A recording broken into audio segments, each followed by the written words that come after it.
গর্ভাবস্থায় কবার পেটের ইউএসজি বা ছবি করাবেন?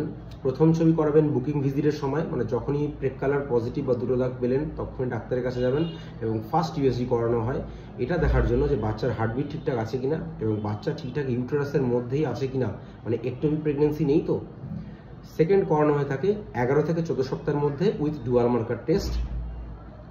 তারপর ইউএসজি করানো হয়ে থাকে যেটাকে অ্যানোমালি স্ক্যান বা লেভেল 2 স্ক্যান আমরা বলে থাকি, যেটা করানো হয়ে থাকে সাধারণত 18 থেকে 24 সপ্তাহের মধ্যে। এতে বাচ্চার ডিটেল একটা আলট্রাসাউন্ড, যেটা করতে খরচও সাধারণ ইউএসজি থেকে 2 গুণ বা 3 গুণ পড়ে। এতে দেখা হয়ে থাকে বাচ্চার সমস্ত অর্গ্যানস ঠিক আছে কিনা, মানে কিডনি, হার্ট, ব্রেন, হাত পা, এগুলো সমস্ত বিভিন্ন রকম অর্গ্যানগুলো ঠিক আছে কিনা। লাস্ট আলট্রাসাউন্ড করানো হয়ে থাকে সাধারণত 34 থেকে 36 সপ্তাহে বা থার্ড ট্রাইমেস্টারে 8.5 থেকে 9 মাসে, যেটাকে গ্রোথ স্ক্যান বলা হয়ে থাকে। এখানে দেখা হয় যে বাচ্চা ঠিকঠাক গ্রোথ হচ্ছে কিনা, সেকেন্ড বাচ্চার ওজন ঠিকঠাক বাড়ছে কিনা, বাচ্চার পেটের মধ্যে জলের পরিমাণ ঠিকঠাক আছে কিনা এবং বাচ্চার পজিশন কীরকম আছে।